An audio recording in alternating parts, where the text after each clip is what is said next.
shacda gabayga sharaftii murtida garasho sheegan shaqal uu abwaan sheegay iyo hadallo shay baaran sharad laysu galo iyo oraah maase laga showray shaxda timire shalay dheelayo meel fog laga shiishay shanta nin iyo gabadhuuna yidhi shaahidka ahaada shuxshuxdiiyo shuruudaha dhaceen weli la sheegin shiixna diidayoo gaarigii galay shukaantiisa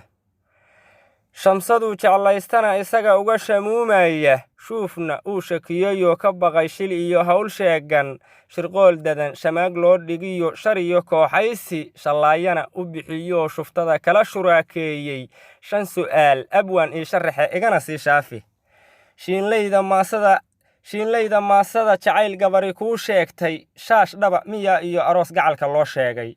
shiikh aayad sheegiyo kitaab waajib sharaftiisa shay miyaa la yidhi shacabka fara oo gooni ugu sheega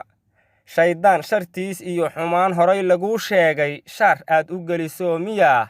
shaaca ka caddayn shafka iyo baruur shagagaxliyo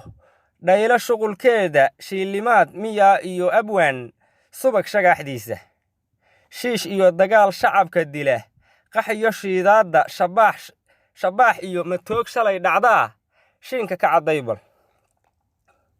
shankaroor abwaankii baxshow helay sha'laydaada cabdinaasir sheekada haddaad shaahid u ahayd shamso erayaday sheegtay iyo shuqulka xuuraanka shangu iyo shuruudaha dhex maray labada sheedooda shiribkiyo ciyaaraha sharacan hoolka shalowdiisa shaqadiisa ruuxii abwaan kuu sharaxay sheegbal sharaxaadda guurkee shamsadu sheegtay hadalkeeda shanta nine abwaan timira shalay gooni uga sheegtay show adaa shilkaas waday cabdow shiikhna ka ahaaye shixnad iyo hubkaad sheegtay iyo raggii kalena soo sheeg